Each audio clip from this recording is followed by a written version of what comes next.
அனைவருக்கும் வணக்கம்.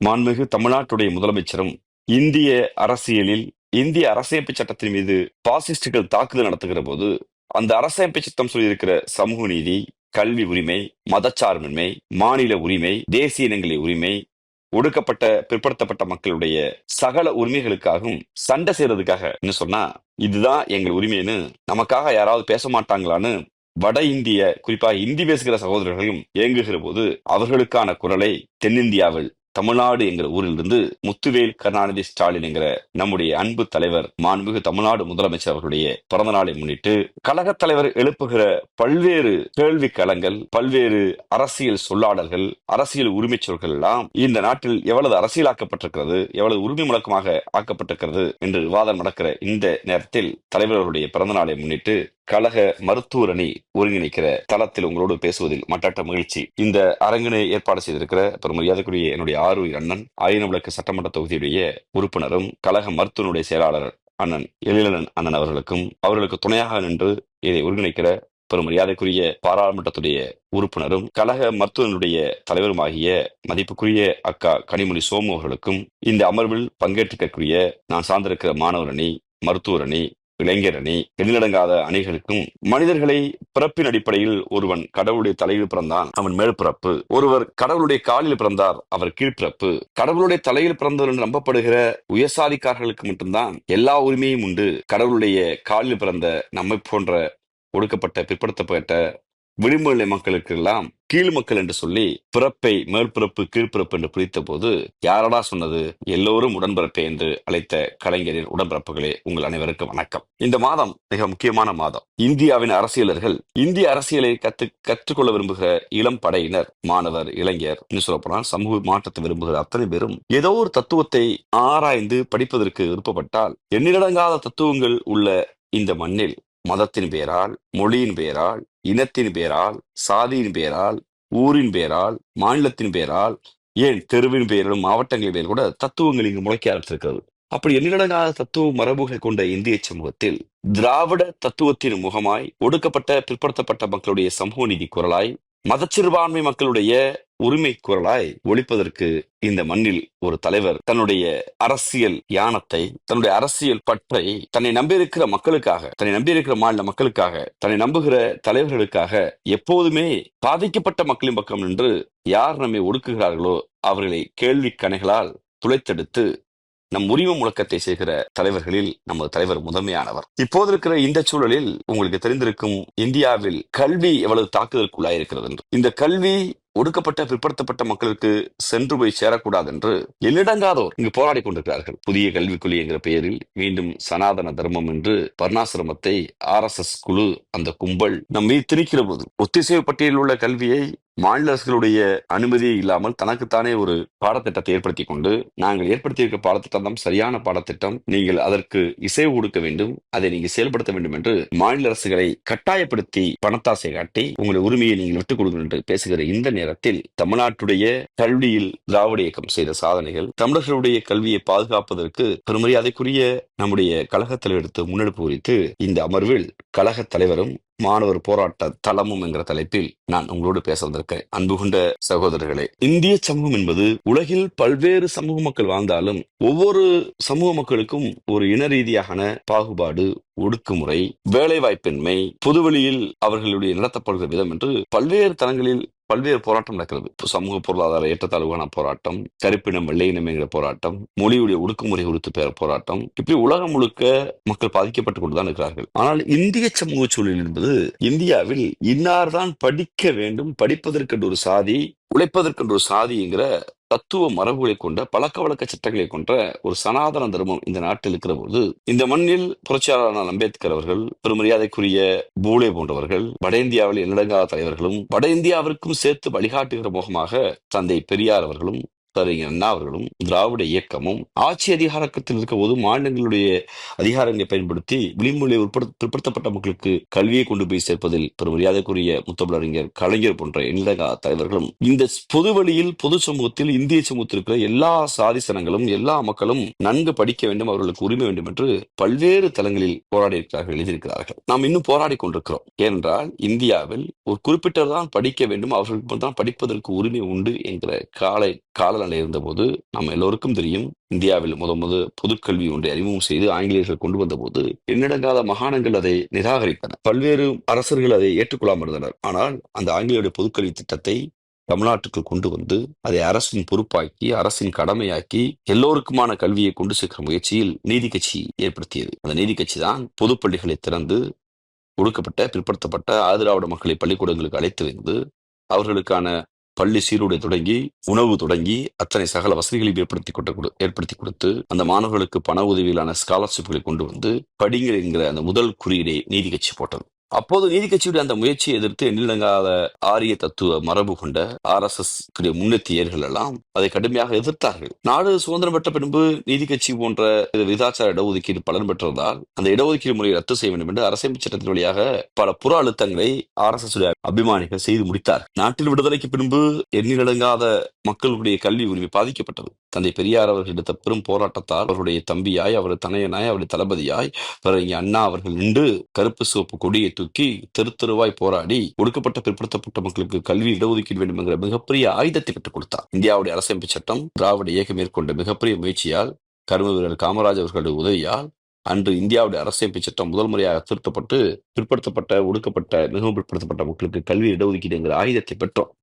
அப்படி போராடி பெற்ற கல்வியை நாம் கொண்டு போய் சேர்க்கிற போது இன்றைய பொருளாதார தளத்தில் 1960களில் இந்தியை கொண்டு வந்து திணித்த போது நாம் தான் இந்த மண்ணில் இந்தி கூடாது என்று பிரச்சாரம் செய்தோம். இந்தி வேண்டாம் என்று பிரச்சாரம் செய்தோம். இந்தியை கட்டாயமாக்கி இந்தியர்கள் எல்லாரும் பெரும்பான்மை மொழி பேசுகிற இந்தியை தமிழ்நாடும் ஆந்திராவும் கேரளாவும் பேச வேண்டும் என்று சொன்ன போது அந்த இந்தி கட்டாய படத்தை உத்தரப்பிரதேசமும் மத்திய பிரதேசமும் பீகாரும் ஜார்க்கண்டும் ராஜஸ்தானும் வடக்கு மாநிலங்கள் ஏற்றுக்கொண்டன. ஹிந்தி கட்டாயமாக்கப்பட்டதால் அவருடைய தாய்மொழியான கனோஜ், மைதிலி, சாந்தலி, போஜ்புரி, அவதி போன்ற மொழிகள் புறந்தள்ளப்பட்டது. பாடத்திட்டங்களில் ஹிந்தி மட்டுமே பிரதானப்படுத்தப்பட்டது. உத்தரப்பிரதேசம், பீகாரை சேர்ந்த சகோதரர்கள் ஹிந்தி படிக்க ஆரம்பித்தார்கள். தாய்மொழியில் படிக்கிற கல்விதான் மண்டையில் ஏறும், தாய்மொழியில் படிக்கிற அந்த கல்விதான் அறிவுக்கு விருத்தி அடையும்.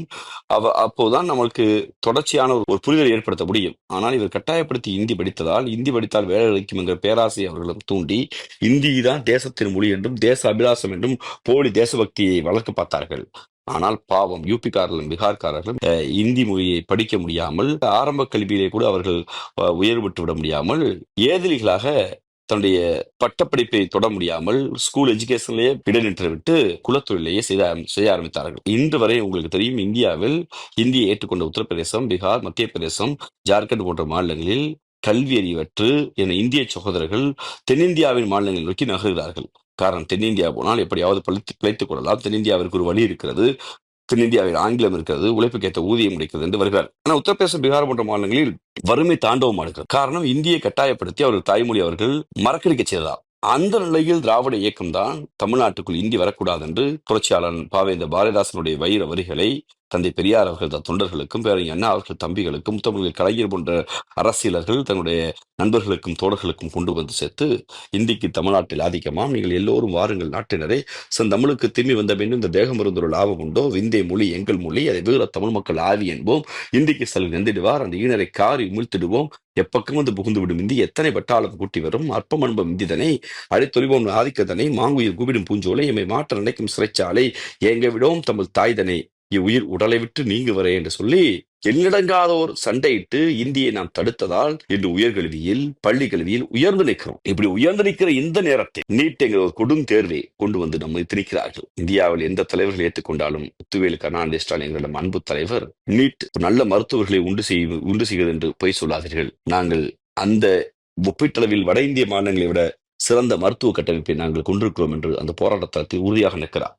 கொள்ளைப்புறத்தில் பெருமரியாதைக்குரிய அம்மையார் செல்வி ஜெயலலிதா அவர்களும் தமிழர் கலைஞர் அவர்களும் ஆட்சியில் இருந்த போது நீட் வராத போது அடிமையின் கூட்டமாக இருக்கக்கூடிய அதிமுகவுடைய இன்றைய தலைவராக இருக்கக்கூடிய எடப்பாடி பழனிசாமி அவர்களால் நீட் தமிழ்நாட்டில் திணிக்கப்பட்டது. அந்த நீட்டை எதிர்த்து இன்னைக்கும் அரசியல் திறனோடும், இன்னும் சொல்ல போனால் தெம்போடும் திராணியோடும் ஒரே ஒரு தலைவர் தான் போராடி கொண்டிருக்கிறார். அது நம்முடைய தலைவர் தான். அந்த தலைவர் இன்று முக்கியமான காலகட்டத்தில் ஒரு முக்கியமான ஒன்று எடுத்திருக்கிறார். இந்தியா முழுக்க புதிய தேசிய கல்விக் கொள்கை என்று அரசியமைப்பு சட்டத்தில் பொதுப்பட்டியலில் உள்ள கல்வியை ஒன்றிய அரசும் மாநில அரசும் இணைந்து ஒரு கல்விக் கொள்கையை உருவாக்க வேண்டும் என்று இருக்கிற போது, குறிப்பாக ஒன்றிய அரசுகள் ஆராய்ச்சி கல்விக்கான படத்தை தான் கொடுக்க வேண்டும், ஆராய்ச்சி கல்விகளை மட்டுமே கட்டுப்படுத்த வேண்டும், பள்ளி கல்வித்துறையை, கல்லூரி மேல்நிலை உயர்கல்வித்துறையையும் மாநில அரசுகளை நடத்தி கொண்டிருக்கிறது. அதைத்தான் அரசியல் சட்டம் வழிவகை செய்கிறது. பல்கலைக்கழக மானிய குழு என்பது பாடத்திட்டங்களை ஒழுங்குபடுத்துகிற வேலை அல்ல, அதற்கு மாறாக பாடத்திட்டங்கள் நடத்துகிற மாநில அரசுக்கு உதவி செய்கிற வேலை. வயது வந்தோர் அனைவருக்கும் கல்வி கொடுக்கப்பட வேண்டும் என்று அரசியல் சட்டம் 1621 திருத்தப்பட்டு அதன் ஊடாக கடந்த காங்கிரஸ் பெரிய இயக்கம் ஆண்ட போது இந்திய மக்களிடம் 2 விழுக்காடு வரியை,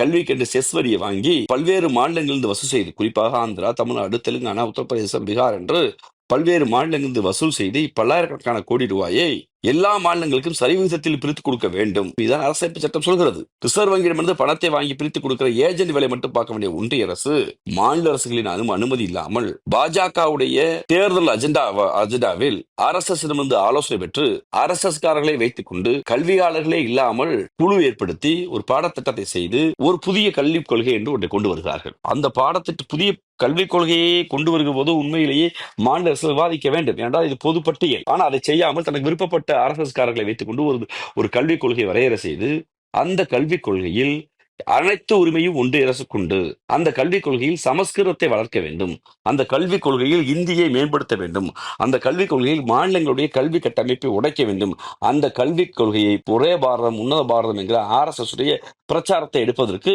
ஒரு ஏற்பாடு செய்து விட்டார்கள். அப்படி ஏற்பாடு செய்து தாங்கள் ஆளுகிற மாநிலங்களுக்கு அந்த புதிய கல்விக் கொள்கையை நடைமுறை செய்து ஏற்கனவே இந்திய அரசியமைப்பு சட்டத்தால் வரையறுக்கப்பட்ட, இந்திய அரசியல் சட்டத்தால் ஏற்றுக்கொள்ளப்பட்ட, இந்திய அரசியல் சட்டத்தின் பால் வாங்குகிற வரியை தன்னுடைய புதிய கல்விக் கொள்கையை ஏற்றுக்கொண்டால் தான் கொடுப்பேன் என்கிற ஒரு கட்டுப்பாடை வைத்துக் கொண்டு PMC பிரதமருடைய பெயரில் ஒரு பள்ளிகளை ஆரம்பிக்கிறோம், அதை நீங்க ஏற்றுக்கொள்ளுங்கள், அதில் ஹிந்தி சொல்லிக் கொடுப்பார்கள், 3வது மொழியாக ஒரு மொழியை படிக்க வேண்டும் என்று சொல்லி திணிக்க பார்க்கிறார்கள். பாஜக ஆளுகிற மாநிலங்களும் தன்னுடைய மொழியே போனாலும், பண்பாடே போனாலும், கல்வி உரிமையே போனாலும் காசு வந்தா போதும், மோடி கொடுக்குகிறார் என்று சொல்லி தங்களுடைய சுய லாபத்திற்காக பொதுமக்களை அடகு வைத்து அவர்களும் பணத்தை வாங்குகிறார்கள். அவர்கள் அந்த மாநிலம் மத்திய பிரதேசம் ஏத்துக்கிட்டாங்க, PUP ஏத்துக்கிட்டாங்க, பீகார் ஏத்துக்கிட்டாங்க, அவர்களை போல் நீங்களும் ஏற்றுக்கொள்ளுங்கள் என்று எங்கள் மொழியிலோ, எங்கள் வழியிலோ, எங்கள் பண்பாட்டிலோ, எங்கள் அறிவு உணர்ச்சியிலோ ஒன்றுக்கும் ஒத்து வராத ஒரு புதிய கல்விக் கொள்கையை ஏற்படுத்தி இதை ஏற்றுக்கொள்ளுங்கள் என்று மோடி அரசு திணிக்கிறது. இந்த நேரத்தில் தான் அரசியல் களத்தில், அரசியல் போராட்டத்தில் மாண்புமிகு தமிழ்நாடு முதலமைச்சர், எங்கள் கழக தலைவர் முத்துவேல் கருணாநிதி ஸ்டாலின் அவர்கள் உறக்க சொல்லியிருக்கிறார், நீ 1000 கோடி இல்ல, 2000 கோடி இல்ல, 10,000 கோடி ரூபாய் கொடுத்தாலும் எனக்கு வேண்டாம், நான் ஒரு புதிய கல்விக் கொள்கையை நாங்கள் ஏற்படுத்திக் கொள்கிறோம். எங்கள் மாநிலத்துடைய மொழி சார்ந்து, எங்கள் மாநிலத்துக்கு இருக்கக்கூடிய பற்று சார்ந்து, எங்கள் மொழி உணர்ச்சி சார்ந்து, இருமொழி கொள்கை என்ற பேரை அண்ணா கொடுத்த அந்த உலக தத்துவத்தின்படி நாங்கள் ஒரு புதிய கல்விக் கொள்கையை ஏற்படுத்திக் கொள்கிறோம், உங்கள் கல்வி தேவைகளைங்கிற ஒரு தொடர் முயற்சி எடுத்திருக்கிறார். அந்த போராட்ட வடிவம் இன்று இந்தியா முழுக்க பரவ ஆரம்பித்திருக்கிறது. இன்று பள்ளிக்கல்வித்துறைக்கு PMC திட்டத்தை ஏற்றுக்கொள்ள முடியாது என்று வணக்கத்துக்குரிய பெருமரியாதைக்குரிய தமிழ்நாடுடைய பள்ளிக்கல்வித்துறை அமைச்சர் அவர்கள் நேரடியாக ஒன்றிய அரசை போய் சொல்லியிருக்கிறார். அதற்கு பதில் சொல்வதற்கு தெம்பும் திராணியற்ற, தர்மமே இல்லாமல் தர்மேந்திர பிரதான் என்று தன்னுடைய பெயர் வைத்துக் கொண்டிருக்க மரியாதைக்குரிய அமைச்சர் அவர்கள் நீங்கள் எப்படியாவது ஏற்றுக்கொள்ளுங்கள் என்று போர்ஸ் செய்கிறார். மாண்புமிகு பள்ளிக்கல்வித்துறை அமைச்சர் அவர்கள் நாங்கள் ஒருபோதும் முடியாது, எங்களுக்கு இருமொழி கொள்கை இருக்கிறது, எங்கள் மாண்புமிகு முதலமைச்சர் அவர்கள் இருமொழி கொள்கையில் அண்ணாவின் வழியில் உறுதியாக இருக்கிறார், இருமொழி கொள்கையில் நாங்கள் சாதித்திருக்கிறோம், இருமொழி கொள்கையில் படித்ததால் தான் இந்தியாவிலே அதிக மருத்துவர்களை, அதிக பொறியியலாளர்களை கொண்டிருக்கக்கூடிய, இன்னும் சட்ட அறிவை கொண்டிருக்கக்கூடிய, அறிவியலுடைய புதிய தொழில்நுட்பத்தை கொண்டிருக்கக்கூடிய, உலகளவில் அதிக தகவல் தொழில்நுட்பத்தை கொண்டிருக்கக்கூடிய மாநிலமாக தமிழ்நாடு இருக்கிறது. அதற்கு காரணம் உள்ளூர் தொடர்புக்கு தமிழும், உலக தொடர்புக்கு ஆங்கிலமும் எங்களுக்கு இருக்கிறது என்று மிக உறுதியாக நிற்கிறோம். பல்வேறு மாநிலங்களிலிருந்து வசூல் செய்து, குறிப்பாக ஆந்திரா, தமிழ்நாடு, தெலுங்கானா, உத்தரப்பிரதேசம், பீகார் என்று இப்போதும் உங்களுக்கு பணம் கொடுக்க முடியாது என்று நம்மை நசுக்குகிற வேலையை மோடி செய்கிறது. அவர்களுக்கு நாங்கள் யாவப்படுத்திக் கொள்ள விரும்புகிறோம். நாங்கள் UP, பீகார் முதலமைச்சர்களை போல் இருக்க போறதில்லை. எங்களிடம் முத்துவேல் கருணாநிதி ஸ்டாலின் என்கிற தத்துவ மரபு உண்டு. எது இந்த அரசியல் சட்டத்திற்கு நல்லதோ, எது ஒடுக்கப்பட்ட பிற்படுத்தப்பட்ட மக்கள் நல்லதோ, அதுக்காக வாழுகிற ஒரு தலைவர் இருக்கிறார். அவர் போராடி கொண்டிருக்கிறார். அவர் போராடுகிறவரை, அவர் இருக்கிறவரை புதிய கல்விக் கொள்கை என்கிற வடிவில் சமஸ்கிருதத்தை திணிக்கிற வேலையை, தேவபாசை என்று சொல்லி சமஸ்கிருதத்தை திணிக்கிற வேலையை அந்த களத்தில் எதிர்த்து நிற்பதற்கு நாங்கள் தயாராக தயாராக இருக்கிறோம் என்று எங்கள் முதலமைச்சர் தினமும் ஒரு போராட்ட களத்தை வடிவமைத்துக் கொண்டிருக்கிறார். மாண்புமிகு முதலமைச்சருடைய அந்த போராட்ட களம் வெறும் ஒன்றிய அரசு நிதி பகிர்வு மட்டுமில்லாமல் ஒன்றிய அரசு இந்தியை திணிக்கிற, இந்தி மூலியமாக சமஸ்கிருதத்தை திணிக்கிற, சமஸ்கிருதம் மூலியமாக பாரத பண்பாடு உன்னத பண்பாடு என்று சனாதனத்தை திணிக்கிற, சனாதனம் மூலியமாக ஒருவன் பிரமன் தலையில் பிறந்தவன் உயர்ந்தவன், காலில் பிறந்தவன் தாழ்ந்தவன் சாதிய வர்ண ஏற்பாட்டை ஏற்றுக்கொள்கிற அந்த முயற்சியை செய்கிற போதுதான் எங்கள் முதலமைச்சர் ஒரு முற்போக்கு சார்ந்து, ஒரு அறிவு சார்ந்து ஒரு முன்னெடுப்பு எடுத்திருக்கிறார். இது அவர் பற்ற வைத்த தீ, அந்த பெரும் நெருப்பு இன்று இந்திய மாநிலங்கள் முழுமைக்கும் பரவ ஆரம்பித்திருக்கிறது. நாங்கள் புதிய கல்விக் கொள்கையை ஏற்றுக்கொண்டாலும் தாய்மொழி கல்வியை விட்டுக் கொடுக்க முடியாது என்று பஞ்சாப் என்று பேசுகிறது, ராஜஸ்தான் என்று பேசுகிறது, மராட்டியம் என்று பேசுகிறது, ஒரிசா என்று பேசுகிறது என்றால் இந்தியாவிற்கு ஒரு கல்வி போராட்டத்தின் வழிகாட்டியாக எங்கள் முதலமைச்சர் இருக்கிறார். எங்கள் முதலமைச்சர் அவர்கள் இந்த உறுதியான நிலைப்பாட்டை அவர்கள் எடுப்பதற்கு காரணம் எங்களுடைய கட்சி கொள்கையுடைய பேராசான் பெரும் மரியாதைக்குரிய பேரறிஞர் அண்ணா அவர்கள் இருமொழி கொள்கையை கொடுத்திருக்கிறார். அந்த இருமொழியை நாங்கள் சாதித்திருக்கிறோம். ஒன்றிய அரசு வெளியிடுகிற எத்தனையோ பட்டியலில் தமிழ்நாடு பள்ளி கல்வித்துறை 20 பொருள்களில் 19 முதலிடத்தில் இருக்கிறது. வளர்கிற இளம் தலைமுறைக்கு நாங்கள் கற்றுக் கொடுத்திருக்கிற ஆங்கிலமும் உலக அறிவும் உலகம் முழுக்க கொண்டு வந்திருக்கிறது. உங்களுக்கு தெரியும், தமிழ்நாட்டிலிருந்து ஒரு இளைஞனுக்கு அமெரிக்க கனவோ, லண்டன் கனவோ, ஆஸ்திரேலியன் கனவோ, துபாய் கனவோ, கத்தார் கனவோ, சிங்கப்பூர் கனவோ, மலேசிய கனவோ இருக்கும். உலகம் முழுக்க போய் கொஞ்சம் சம்பாதிக்க வேண்டும் என்றது. ஆனால் தமிழ்நாட்டில் எந்த சகோதரனுக்கும் ஒரு பீகார் கனவோ, யூபி கனவோ, மாப்பி கனவோ இருந்ததில்லை. காரணம், எங்களை விட அவர்கள் வறுமையில் இருக்கிறார்கள், எங்களுடைய வாழ்வாதாரத்தில் பாதிக்கப்பட்டிருக்கிறார்கள். அவர்களை கட்டாயப்படுத்தி இந்தி திணிக்கப்பட்டதால் தாய்மொழி இழந்து அவர்கள் பரிதவிக்கிறார்கள். எங்களையும் அந்த நிலைக்கு உள்ளாக்காதீர்கள். எங்களுக்கு வட இந்தியாவில் போய் பேச வேண்டும், பழக வேண்டும் என்கிற ஒரு இக்கட்டான நிலை என்றாவது வந்தால் அன்று போய் டீ வாங்கி கொள்வதற்கும், ஹோட்டலுக்கு போற வழிக்கு, கழிவறைக்கு போற வழிக்கு என்னங்கிறத நாங்கள் இந்தியில படிச்சோ கேட்டோ தெரிஞ்சுக்கிறோம். இன்னைக்கு எப்படி வட இந்தியாவிலிருந்து என் ஊருக்கு உடல் உழைப்பு தொழிலாளியாக வந்திருக்கவர்கள் தமிழ்நாட்டின் திருக்குறளையோ, ஆத்திசூடையோ, இல்லை இலக்கண இலக்கியங்களையோ படிக்காமல் தமிழே தெரியாமல் தான் வருகிறார்கள். ஆனால் அவர்கள் வந்துவிட்டு இங்கு படிக்கிறார்கள், கற்றுக்கொள்கிறார்கள். இந்த உடல் இங்கு இருக்கக்கூடிய மொழிப்பாக ஏற்றுக்கொள்கிறார்கள். அதுபோல் தேவைப்பட்டால் வட இந்தியா போனால் நாங்கள் இந்தியை கற்றுக்கொள்வோம், கட்டாயமாக இந்தியை எங்கள் திணிக்காதர் என்கிற உறுதி நிலைப்பாட்டை எங்கள் முதலமைச்சர் எடுத்திருக்கிறார். எங்கள் முதலமைச்சர்கள் கல்வியை மாநில பட்டியலுக்கு கொண்டு வருவதற்கான வேலையையும், கல்வி எங்கள் உரிமை என்பதையும் பாதுகாவலராக பாதுகாத்து ஒரு தாய்மானவராக தரணியேற்று இந்த மண்ணில் நிற்கிறார். அந்த தாய்மானவன் இருக்கு வரை தமிழ்நாட்டுடைய அந்த கல்வி உரிமை பாதுகாக்கப்படும். அந்த கல்வி உரிமையை பாதுகாத்து வளர்கிற இளம் தலைமுறையினர் எங்கள் மரியாதைக்குரிய மாண்புமிகு தமிழ்நாட்டுடைய துணை முதலமைச்சர் அண்ணன் உதயநிதி ஸ்டாலின் அவர்களை கரத்தை வலுப்படுத்தி தத்துவ ஆசானாக எங்கள் தலைவருடைய வழியில் நின்று கல்வியை பாதுகாக்கிறோம். அந்த கல்வி பாதுகாக்க போராட்ட தளத்தில் சாமானியனாக, இன்னும் சொல்லப்போன ஒரு கட்சியின் தலைவனாக, இன்னும் சொல்லப்போன நாட்டின் முதலமைச்சராக முதலிடத்தில் எங்கள் தலைவர் இருக்கிறார். அந்த தலைவர் பல்லாண்டு காலம் வாழ வேண்டும். எங்கள் கல்வி உரிமைக்காக எடுக்கிற முன்னெடுப்புகள் வெற்றிபெற வேண்டும். வாய்ப்புக்கு நன்றி கூறி விடைபெறுகிறேன். நன்றி, வணக்கம்.